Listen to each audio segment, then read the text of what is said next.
Hey gang, what's good? It's Wes. Hope you're doing well. This video is going to be a fun one. I know at the beginning of the year, I did my New Year's resolutions and I talked about some of the things I want to do with the channel. One of those being more dedicated, specific technique tutorials. And this is one of the first videos in kind of that series and in that way of thinking. So we're going to be looking at painting clouds. There's a lot of different types of clouds. We're really just going to focus on one or two specific types. But the way we're going to do it, we're going to discuss kind of how to approach learning a specific topic. But then we're actually going to look at some artists. We're going to do some like value study type stuff. We're going to discuss different pieces of art, compare them to some reference images that we have.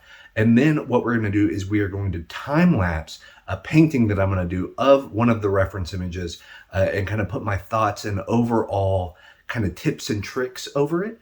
But yeah, so the way it's going to work, we have this intro right here. Then we're going to set up and actually look at some other artists that I highly admire and how they paint clouds. See if we can notice some things, maybe some similarities between the two that we can take into our work. And then we're going to do the time lapse, talk about kind of what went right, what went wrong, things like that. But overall, I hope this is going to be a helpful video. If you have any questions about clouds, I definitely do. I love painting landscapes, but I don't paint a lot of clouds. So this is me learning as well. So hopefully this is going to be helpful for you.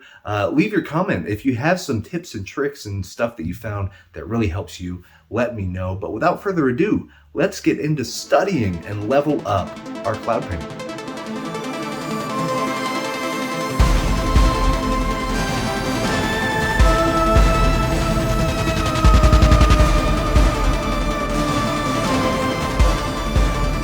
All right, so we are here at the computer. Don't mind the baby swinging stuff here. Baby's napping, so that's why we're recording right now. So what we're gonna do, let's jump over to Clip Studio Paint. So we will be using Clip Studio Paint for this time lapse. I've just been using it more. I've gotten a lot of requests on social and on YouTube specifically to use more Clip Studio. A lot of people really like apparently when I use it, but also I think it's their program of choice as well. So yeah, that's what we're going to be using. And what we have here, let's look. We did get some references. I just typed in the word clouds at pexels.com. This is one of my favorite royalty-free stock photo websites. And we got ourselves just a variety of shapes for these clouds here in different colors. There was a request, I think it was Cybernetic Phoenix, that asked to do some interesting colors, which I think is a pretty good idea also, because I think that's part of it from what I'm seeing. So we have these right here. We have some standard kind of the black grayscale, slight greenish undertone type stuff here as well. But then we have, you know, the dawn, the nice looking like light bloom, light shaft, God rays, whatever you want to call it, coming out from stuff. So we can take a look at this. And then, yeah, just really nice setups right here. So this is a program called PureRef, PureRef.com. It's totally free. If you're using like an iPad, I think there's something called Vizref, V-I-Z-R-E-F, that works kind of similar. You can drag and drop, and one of the more important things you can do in this, if you right click and if you go to mode, where mode is always on top, which means it's going to be your topmost window. But also if you go to canvas and grayscale, it keeps the tones in your values correct, but it just basically puts a desaturation filter over. So you get to see the actual value structures of your deals right here. So that's super helpful. We will be doing that a lot while we discuss this. But then the two artists that we're going to look at, one is a traditional Western artist, Mark Maggiori, I want to say is how you pronounce his last name. I don't know. It is a French last name, so if I mispronounced it, I do apologize. But amazing Western painter. These are all done in oils, but look at these clouds, man. That's ridiculous. They're almost like abstract. you know what I mean? And the way that they look and stuff like that. But he is a master. They're actually over exaggerated, but I think there's something really beautiful about that. It's a different take on it, you know what I mean? And then like here, just some classic, what are these? I don't know my cloud types. I should have brought that up. Like the sciencey, I think there's like 9 or 10 types of clouds. And you can actually see kind of the wispy stuff up here, but then the really thick clouds there, and then kind of that thunderstorm sheen right here. But yeah, like really interesting shapes to look at. And then yeah, this one, the nighttime, more monochromatic, but still really, I mean, impactful and vibrant. And then, of course, Tyler Jacobson. I'm a huge Tyler Jacobson fan. I've been studying the crap out of his stuff lately. I just love his rendering style. But you'll notice he has a little bit more subdued style of cloud, but it has some of the same shape language. So, in kind of how the gradient of color and value kind of go into these things. Yeah, so, I mean, they're not as flamboyant, I guess, as Mark's are. But they're still really pronounced. Like there's good shapes, and really one of my favorite ones is this. Not only for the color, but he did this awesome thing. And Tyler is a genius, just at painting in general. But he knows how to make a picture, and what that means, these clouds are his perspective grid lines, which is genius, right? Because if you follow this perspective, I mean, this perspective, if we were to like draw this line of the stairs and draw that line of the stairs and then draw our vanishing point would probably be right here, and then kind of come out and up and around, and then from here kind of, or maybe like a little lower even, across like that. So yeah, maybe even where the edge of this picture is, that's where that is. But it gives you a sense of the scale and the gravity of what it is.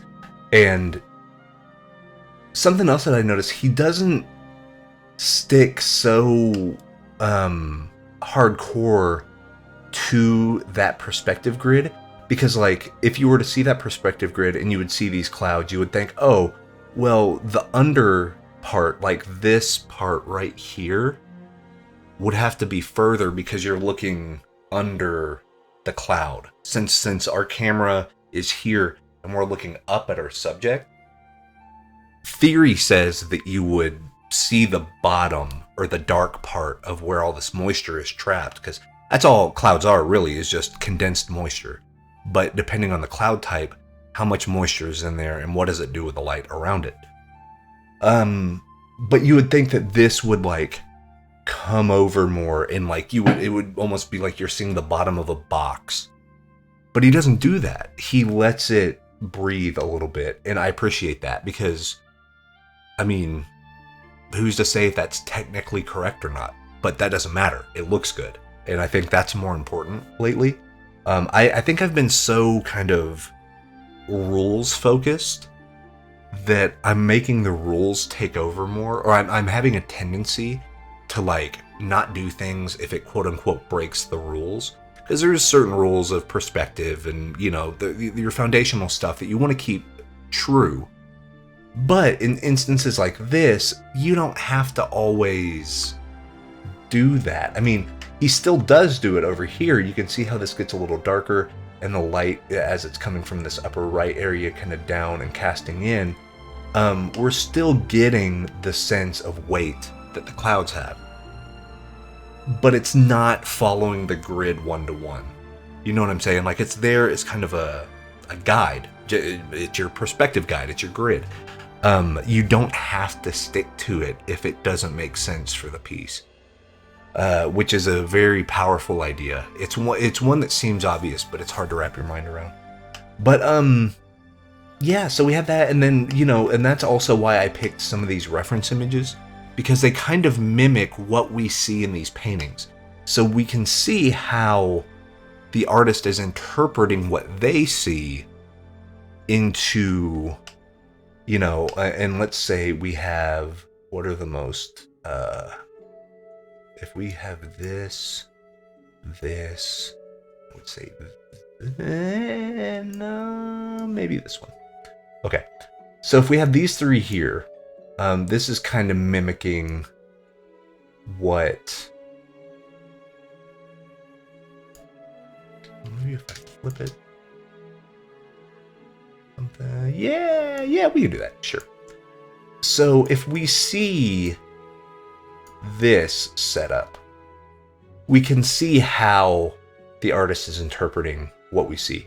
So of course, it looks like the edges are very pronounced. They're very sharp edges whenever it's going from one real big value to another big value change.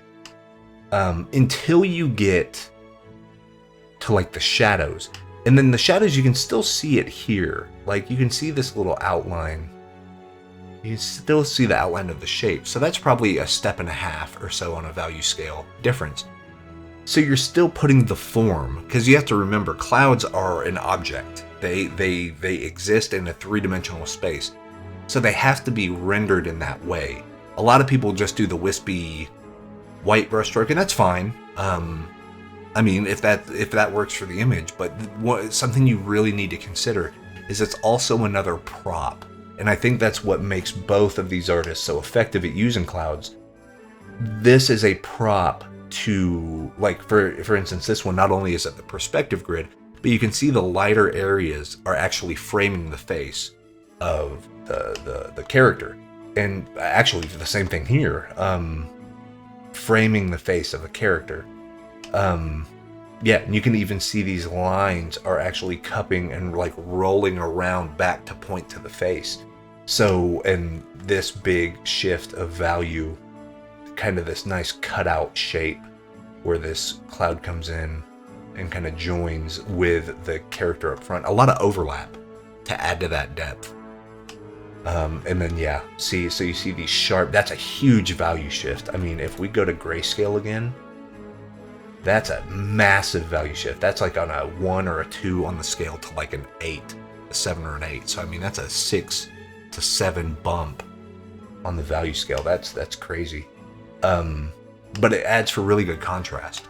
And you'll notice that Tyler, even if his clouds are more subtle, still very good contrast here. I mean, this is still like a 2 to 3 value jump. Maybe not 6 or 7, but like on a value scale, that's a considerable change. And then you can also see the clarity of the brushstrokes. So this is why I'm such a huge fan of Tyler Jacobson. Whenever I study his work, I can almost see the brushstroke that he did. You know what I mean? Like, it doesn't have to have impasto. It doesn't have to have literal brushstroke tapering. But you can see he used a more opaque brush here. But then on the edges here, it's a little more textured. And then the same thing here, kind of a rake brush he pulled down, kind of pulled that across. And then he left it alone, which I appreciate. He didn't really go in. There's a few places he may have like fully rendered. Like over here, I think he did kind of render a shape of a cloud. But even this is fairly abstract. But then you compare it with Mark's, who's like, I would say he put as much, if not more, emphasis on the shapes here than he did on the characters. Like the fold, like he treated the clouds the same way he treated the folds of this sleeve. It's very high impact. It's very deliberate. He did it on purpose. Where Tyler did it as well, but he makes it look effortless, which is another reason why I'm a big fan of his. There's a lot of planning that went into these clouds, I can promise you. But it looked like he just painted, yeah, I'm gonna paint some clouds, that's fine. But stuff like this, even just this, you see this swoop coming up here, you see these lines right here. So I think what we're gonna do is we're gonna use a variety. Let me take my notes here. So what I'm gonna do, let me go to notes. This is another cool thing. Note. Let me go variety of shapes.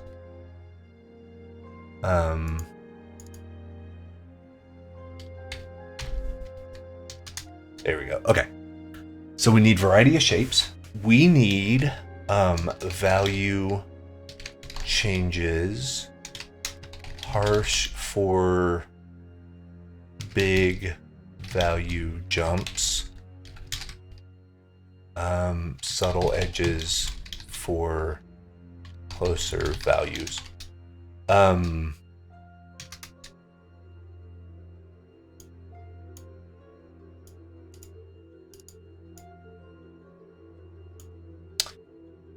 then actually, let's look at the color real quick and take a few notes on the color. So it looks like... Oh, okay. So what I'm seeing is two distinct color profiles depending on if you're in the light or in the shadow. So it looks like you have your purples, your grays, maybe your slight twinge of dark green, gray. I mean, it's tricky to tell because color just exists in context to other colors. A color can be more red than another, but not be red. You know what I'm saying?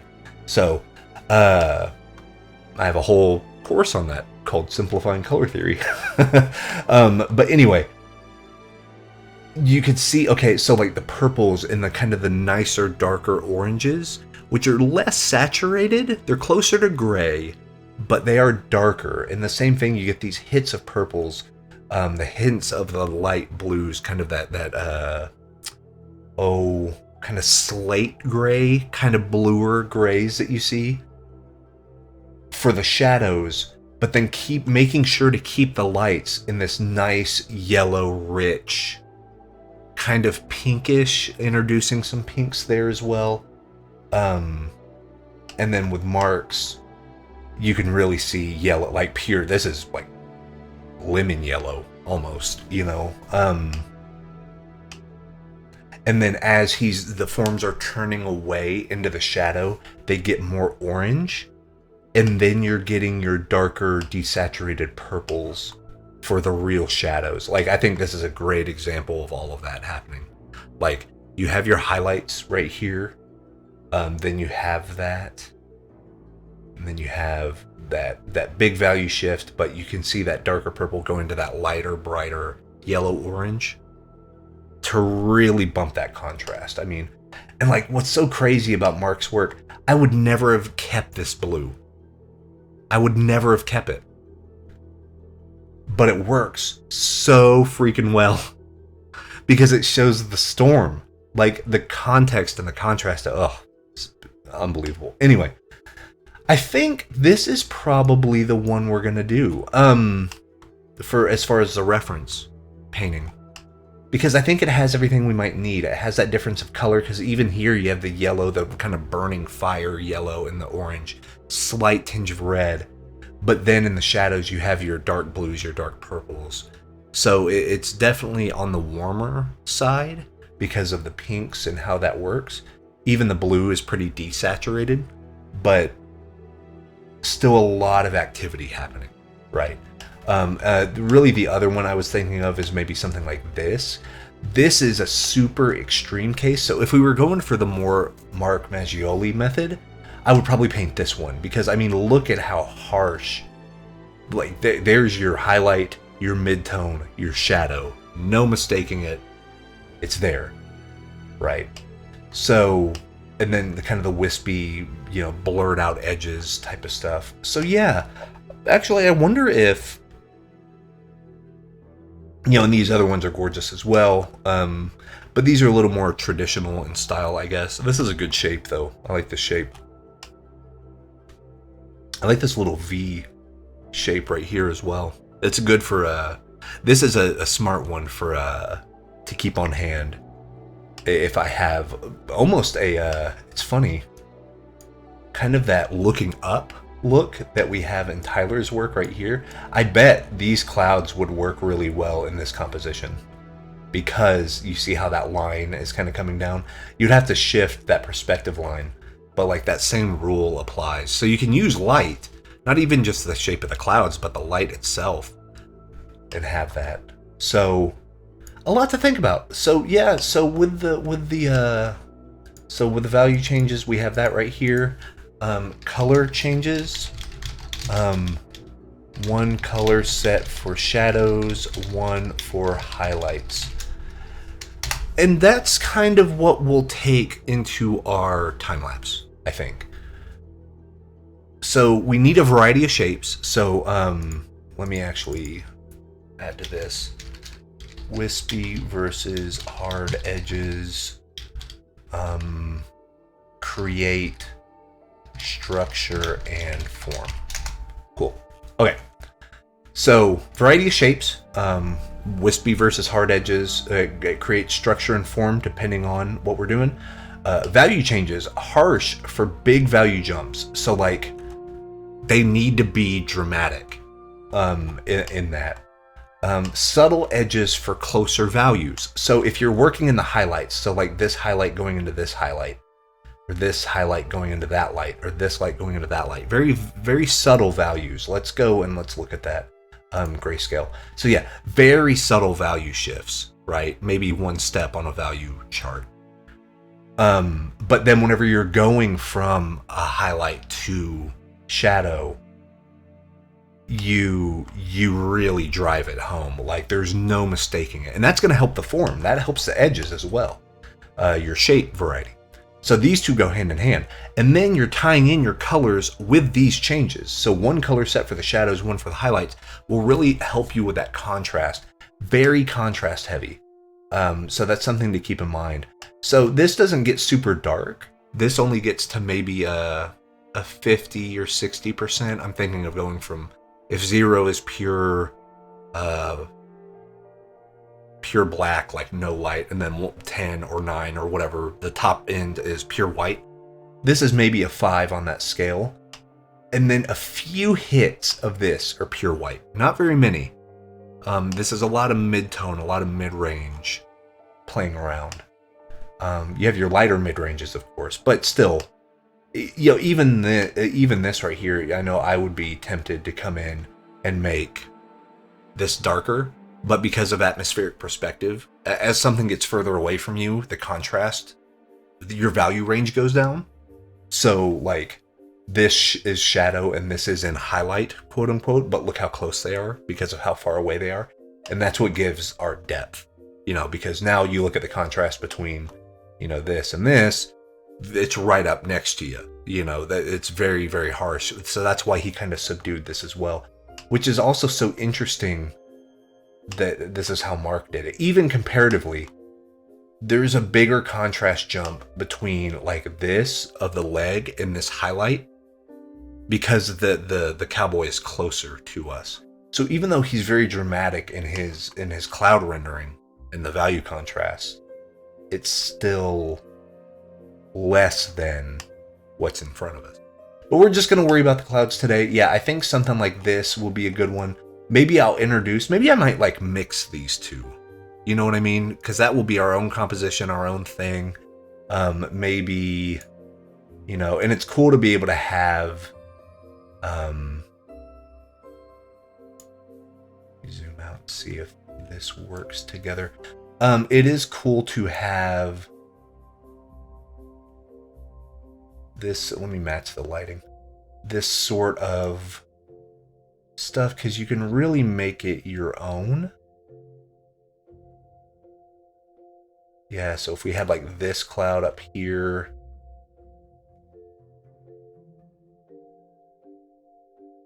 you know what I mean? So like, yeah, we can make this work.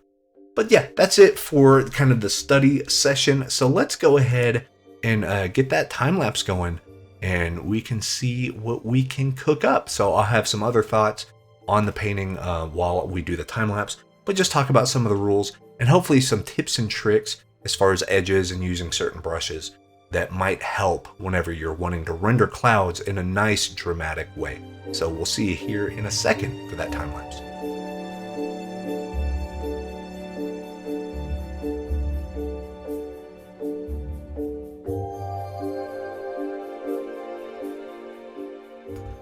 All right, so here we go with the time lapse. So overall, I want to say this took about 2 hours, maybe a little less, probably an hour and 50 minutes or so.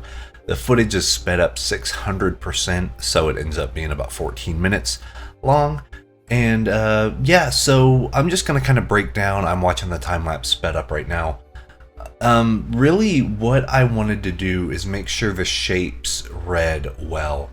And what another one of my New Year's resolutions, I know I talked about it before, or like earlier in the intro, whenever I said that, you know, doing more smaller tutorial type things was one of the things on the list, but another thing on that New Year's resolution was sketching more. So what I'm starting to do is actually plan out what I'm going to make just by doing some real ugly basic mark making. And what I'm doing here is I'm just kind of putting in those outline shapes for the clouds, and then I'm essentially doing really lazy hatching just to tell myself where I think I'm going to put some light and some shadow and values and stuff. Like, I could use this time to do a really nice rendered drawing and all that, but you know, I enjoy the painting process a little more than I do the drawing process. So I just start putting in those quick hatch lines, and now you can see I'm starting to actually put in some thicker brush stroke work with these wet brushes work really well. So I think for this I use 3 main brushes. I use a kind of a wet bristle brush. I use a Photoshop. It's called Photoshop, F-A-U-X, like a fake version of the Photoshop brush. And then I think another one that I use, I think we get the Holly brush in to do some wispy textures near the end. But these are all part of that Ray Friendon. I know every time I bring up Clip Studio, I bring up the Ray Friendon brush pack. But you need to get it. It's good, man. Over 1,000 brushes. You're going to find something you like in there. I guarantee it. But what I'm doing here is I'm really wanting to start playing with the values. So I'm glancing over. I have my references in grayscale mode over on the other monitor. And I'm just kind of trying to block in some of those shapes of... It's really messy, it's not very clean or organized. I'm just sort of putting stuff in. And what you'll see is I keep turning off and on that sketch layer. And before too long, I just turn it off, and then I think I keep it off. Because I don't want the sketch lines and those hatching marks and stuff to like mess with my perception of the form of the clouds. Because the clouds are real light and fluffy, and even though they're dense, you can tell it's almost like the top of a head of broccoli or something. That's what it's called, right? A head of broccoli? I don't know. I know it's like a head of lettuce, but what's a big broccoli stem? I don't know. My vegetable vernacular is not where it needs to be, apparently. But you know, the top of a broccoli thing, big old tree looking deal. That's what I kind of had in mind whenever I was making these shapes. And it was funny, before I started really recording this, I was like, okay, am I going to work in value first and then go into color, or am I going to work in color from the get-go? And as much as I wanted to work from color from the get-go, I thought it would be more wise to do what I'm doing here and work in grayscale. Then I think here in a bit we add a gradient map and we just see how things look. So I do apologize. I think it is gonna not flash a lot of lights, but I do kind of click through gradients, and quickly that can have a weird strobing effect. So a warning for that. But anyway. Yeah, I thought adding maybe a little bit of a gradient map just to see how colors look and then kind of take it from there. It's funny, I use the most subdued gradient map. I haven't done it yet, but I go through all these really extreme ones. But whenever we get to that gradient map, I'm going to bring up something that I use as a nice balance between getting color and keeping your values intact that I think you might find helpful. But here we're just kind of rendering out. We're still using wet brushes. I think, yeah, I have that wet Photoshop brush. And it's perfect for, depending on the amount of pressure you're putting on your tablet, on your stylus, you're going to get different kind of bleed and blend effects with this brush. So it's one that it takes a little bit of kind of dexterity as far as learning how the brush feels under your pen. But once you find the settings that work well for you, I mean, it's such a good brush. Like, it sounds weird, but to me, that $50 price tag of Clip Studio and then the $15 brush pack, it's worth it for primarily this brush. The Photoshop sets are amazing. I mean, the whole thing. Okay, so here's the gradient maps. So as you can see, I'm kind of going through, these are all the different sky deals. I think I downloaded these for free from the Clip Studio Asset Store. And I think it was just called Sky Gradients. And I kind of looked, and you can tell I couldn't quite decide on one. So I used the color of, or I turned my reference back into color. And then I just look at it, I kind of glance at it. And I did use one of the gradient maps, but what I did is instead of just keeping it standardly set to normal blending mode, I changed it to color blending mode. And what that does, as far as the gradient map and really just color in general, it allows your values to remain the same. Because sometimes whenever you go into like a color or like overlay or multiply or, you know, hard light or soft light or anything like that, it's going to also affect the value whenever you're adding color, because every color has an intrinsic value. And it's going, all this hard work that you did on your grayscale, it's going to change some of that hard work, which could be good. And you'll actually see that here in just a bit. I found that this method is the safest method for me to work in, is I work in grayscale, make sure my values look good. Then I come in and do what I call kind of a color wash or kind of a color splash by making a color overlay layer, adding my different hues and temperatures and kind of shift those changes and see how it looks. And I make sure to follow the lines in the brush strokes that I've already made. So the lighter values are going to be warmer. They're going to be the oranges and the yellows and the kind of the deeper reds. And then as we get to the shadows, the darker values, I move those over back to the purples and the blues. We start cooling it down a little bit. And it seems to work okay. Like, I think we already are off to a pretty decent look, you know? But where this really starts to sing, where this really, this method in particular gets awesome, is I consider this my underpainting. Okay, I consider this my starting block. So usually what I do when I get to a point around this, and I kind of like the shapes and I kind of like the colors and I'm pretty well settled, and now I just need to either go to finish or start refining shapes or, you know, really pushing to that next level, I go ahead and I make a merged layer. So, you know, in Clip Studio Paint, it's super easy to do. You just click on layer, and then there's an option that says like merge all visible as a new layer or something, which is genius. It's like you do 2 clicks and it's done. But if you're using Photoshop or if you're using something else, there should be a copy merged option to where any visible layer, anything, like what you see is what you get. What you see visible on your canvas at that point in time gets copied, and then you just make a new layer, paste it into the new layer. And then I work in color. And you'll see me, I actually zoom in right now. I think I'm about to make that. Is this where I do it? Where I just go ahead and make that new layer. And then I really just start painting on top of it. And this gets the best of both worlds, because a lot of times what you're going to see are people that say, hey, work directly in color from the get-go. You're going to get really cool, spontaneous colors that you wouldn't have gotten otherwise. You know, sometimes if you work from grayscale to color, colors can kind of look flat or dull. And that's true. I've found that is true. But what I've also found is that I work more confidently in color once I have an underpainting kind of guiding me, you know, where I can change some hues and temperatures and saturations and transparencies, but I have to have a baseline to work from.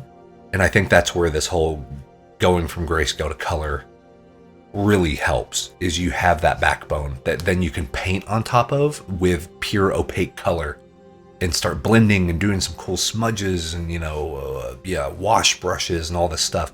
And you're going to have added depth. It's almost like waiting for your oil painting for the layer to, dry, become touch dry, and then paint on top of it. It's that same thing. It's the same process of using it as your baseline and then going in and really making those colors sing by going on top and adding subtle shifts and hues and stuff. And something to bring this back into clouds. So that was a really long-winded way of saying what I noticed from this study is the more I was fiddling with it, the more I was like doing a small brush stroke here and change the color here, the better it was looking.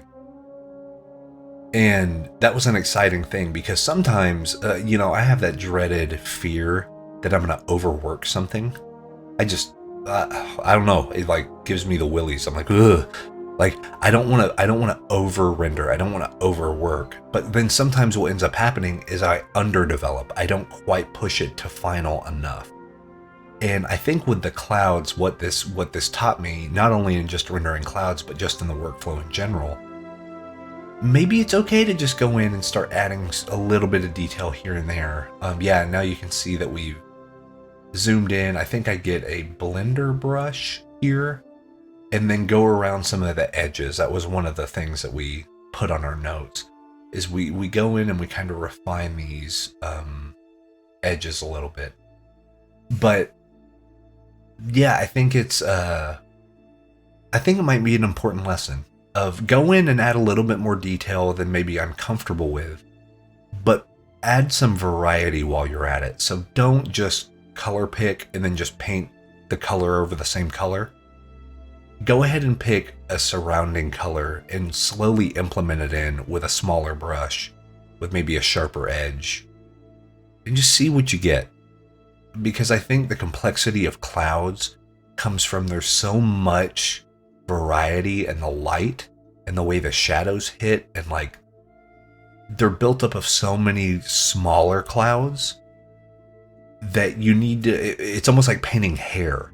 There's a tendency to think that you have to paint every single hair, but that's not true. It actually ends up looking really bad, kind of like spaghetti. But with hair, you want to block it out. It's big shapes, and it's the same thing with clouds, where these big shapes work well, and then you can go in with a smaller brush, maybe with a wet blender or something like that, up the light, up your value, maybe change the saturation or the hue of a color, and then go in and start adding smaller details, and then maybe blend them into each other, do those softer edges, do those lost edges, and you're gonna start getting this depth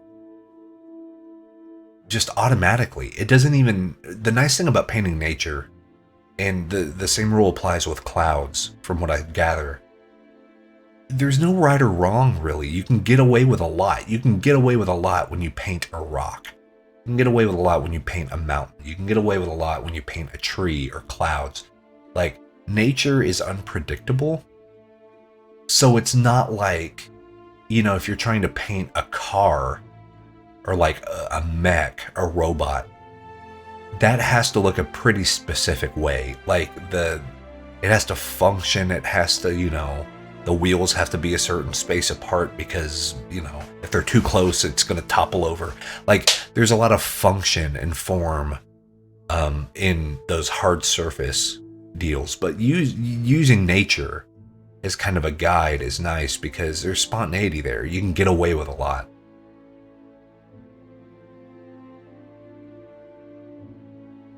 Let's see, what am I doing here? I think I am...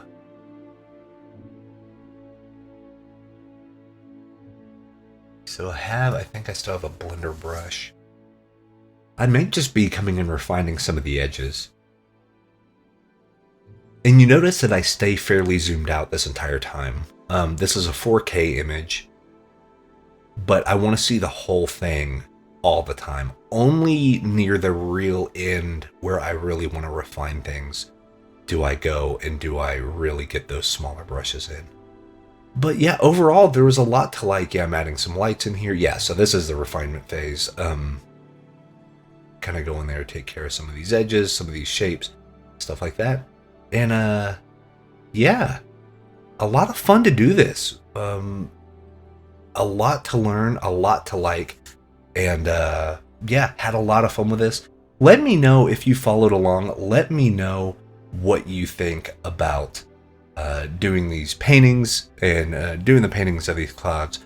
But yeah, let me know in the comments if you like this method, if you like this style where we do a little master study and then we do something, you know, kind of the time-lapse stuff and talk over it, talk about findings that we had. But anyways, a big shout out to my patrons. Thank you all so much, and we will see you all next time. Peace.